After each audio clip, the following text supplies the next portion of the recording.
Break پر جانے سے قبل ہم سیکھ رہے تھے کہ توبہ نہ کرنے کے نقصانات کیا ہیں اور توبہ کرنے کے افادیت کیا ہے، فوائد کیا ہیں۔ ہم نے اب تک یہ سیکھا ہے کہ جب تک ہم توبہ نہیں کرتے ہماری روح کے ساتھ ہمارے ساتھ شرمندگی جو ہے وہ وابستہ رہتی ہے۔ ہم جیسا ابلیس جو ہے وہ الزام لگاتا ہے، وہ الزام لگانے والا ہے، ہم بھی ایک دوسرے پر الزام لگانے کی کوشش کرتے ہیں۔ آئیے عزیز ناظرین، اب ہم سیکھیں گے کہ توبہ کی افادیت کیا ہے، توبہ کرنے کے فوائد کیا ہے۔ میں پاسٹر صاحب سے درخواست کروں گا ہمیں اس پر سکھائیں۔ شکریہ پاسٹر جی ونس اگین۔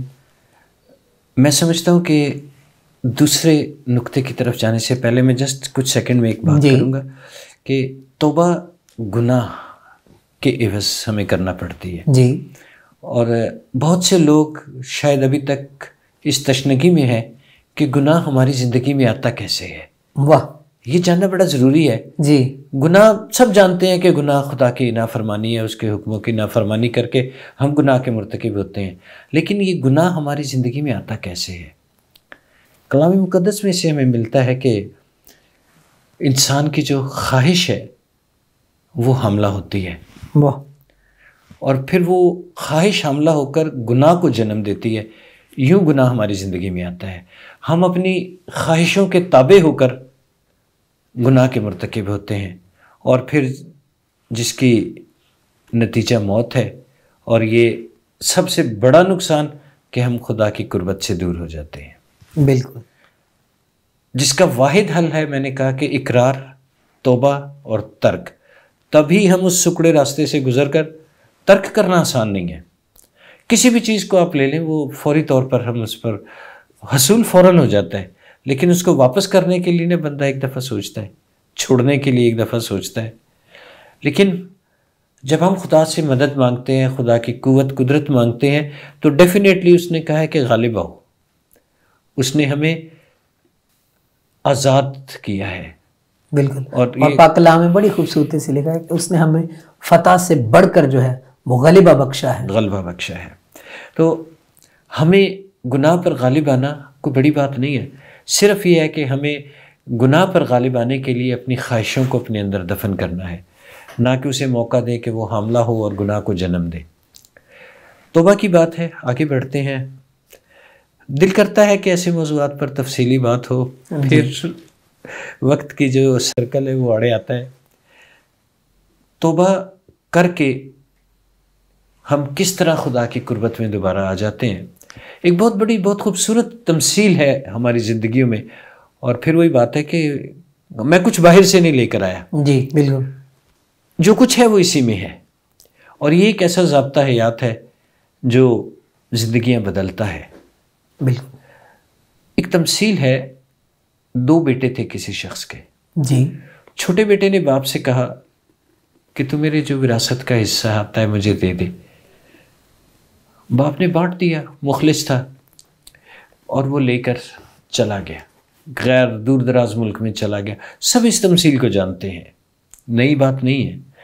اور پھر جا کر وہاں اس نے عیش و عشرت میں گزار دیا۔ اگر اس کو سمرائز کریں تو ایک گناہ آلود حالت میں گزار دیا، اپنے باپ سے دور ہوا اور ایک گناہ کی دلدل میں دھستا چلا گیا۔ اور جب تک اس کے پاس مال و اسباب تھا، جب تک اس کے پاس مال و زر تھا، آسائشیں تھیں، ہر کوئی اسے سلام کرتا تھا، ہر کوئی اس کے نزدیک رہنا چاہتا تھا، آؤ بھگت کرنا چاہتا تھا۔ لیکن جیسے ہی اس کے مال و اسباب ختم ہوئے، سب آہستہ آہستہ کنارہ کر گئے، اور اس قدر وہ تنگ دست ہوا کہ اس کے پاس اب اپنی خوراک کا کوئی بندوبست نہیں تھا۔ اور اس تمثیل میں لکھا ہے، آخر یہ نوبت آئی کہ وہ ان جانوروں کی چھوڑی ہوئی یا ان کے لیے لائی گئی وہ پھلیاں کھاتا تھا جن کو خدا نے کھانے سے منع کیا ہے، وہ ان کی خوراک میں سے کھاتا تھا۔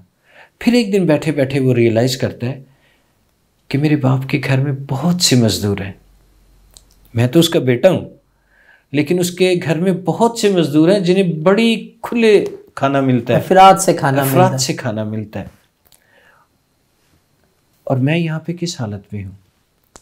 سو اس نے ڈیسائیڈ کیا کہ میں اٹھوں گا، اپنے باپ کے پاس جاؤں گا، اور اس سے کہوں گا کہ اے باپ میں اب اس قابل نہیں رہا کہ پھر سے تیرا بیٹا کہلاؤں.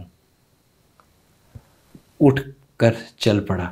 اب یہ اقرار ہے کہ میں ایسا کروں گا. توبہ سے پہلے اس نے ارادہ کیا کہ میں باپ سے یہ کہوں گا، اور پھر اس نے اس زندگی کو ترک کیا. جس جگہ وہ تھا اسے چھوڑ کر واپس باپ کے پاس آتا ہے اور باپ کو دروازے پر چوکھٹ پر کھڑا منتظر پاتا ہے. واہ، باپ دوڑ کر اسے گلے لگاتا ہے، ملتے ہیں. بڑا ایک اہتمام ہوتا ہے، بڑا جذباتی سا منظر وہ ہوگا.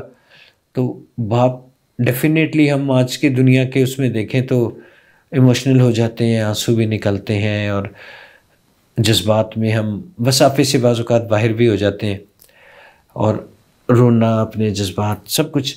تو باپ نے وہی بات جو بیٹے نے وہاں تیاری کی تھی. آپ کی باتوں سے مجھے وہ ایک پرانا گیت جو ہے وہ یاد آ گیا.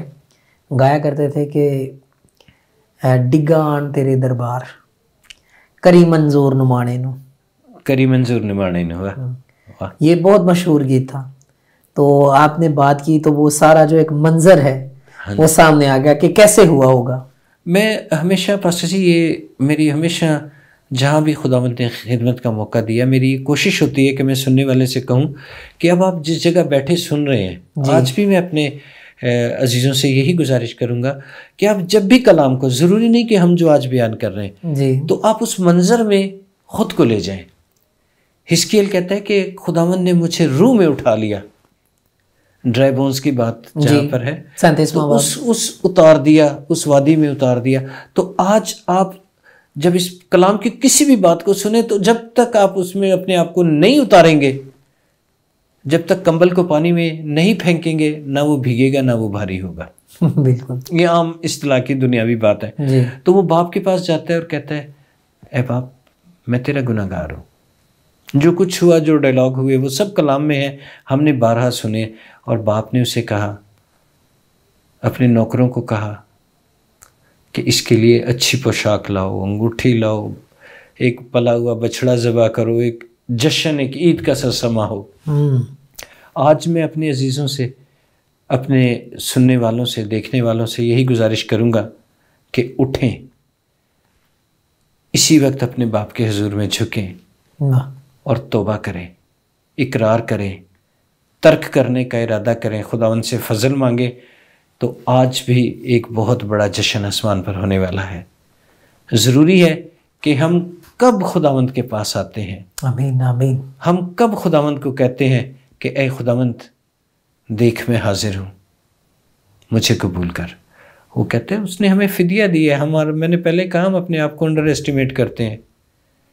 ہم اس کے چنیدہ ہیں، اس نے ہمیں چنا ہے. ہم فخر اس بات پر نہ کریں کہ ہم اس کے فالوور ہیں، بٹ ہی ہیز چوزن اس. جب بھی ہم خداوند کے حضور توبہ کرتے ہیں، وہ ہمیں اٹھاتا ہے، گلے لگاتا ہے اور کہتا ہے کہ اپنی فکریں مجھ پر ڈال دو، مجھے تمہاری فکر ہے. آج ہمارے پاس وقت ہے کہ ہم آسمان کی بادشاہی کی تیاری میں پہلا سٹیپ یہی کریں، اقرار، توبہ اور ترک. تب ہی ہم خداوند کے بیٹے بیٹیاں کہلا سکتے ہیں. ورنہ کتنی قومیں ہیں جن کے پاس کوئی ہوپ ہی نہیں، بالکل، جن کے پاس کوئی رشتہ ہی نہیں. بڑی عام بات ہے، بہت دفعہ ایسا ہوا ہے، لیکن ہم اسے باپ کہہ کر پکارتے ہیں. اور باپ بھی وہ جو کہتا ہے کہ جب تم دنیا کے باپ ہو کر اپنے بچوں کو اچھی چیزیں دینا جانتے ہو. تو یہ ساری آیات ہیں جو ہماری تقویت کا باعث ہیں. بالکل، بس صرف اتنی سی بات ہے کہ ہم خداوند کے پاس اٹھیں، پھلیاں کھانا چھوڑیں اور چل دیں باپ کے پاس اور اس سے کہیں. وہ آج بھی کہتا ہے کہ آؤ میرے باپ کے مبارک لوگوں. اس نے کہنا کب ہے، اس کا ہمیں انتظار ہے.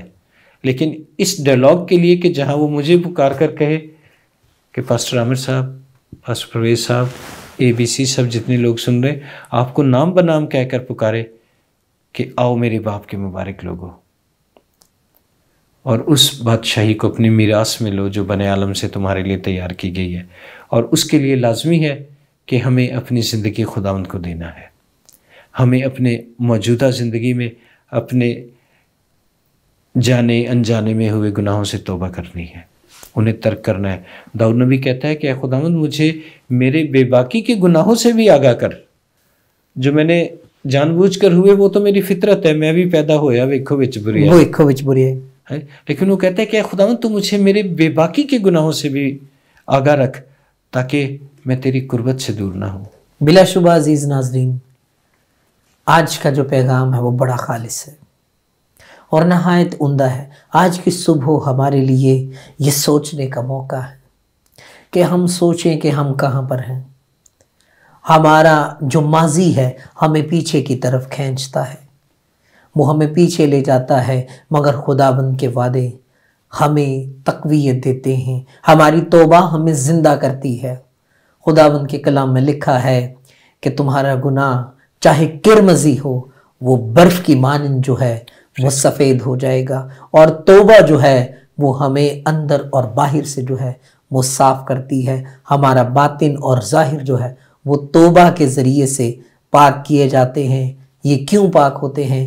کیونکہ اس وقت ہماری رگوں میں مسیح خداوند کا وہ خون جو کلوری کے مقام پر بہایا گیا وہ ہمیں دھوتا ہے، ہمیں صاف کرتا ہے۔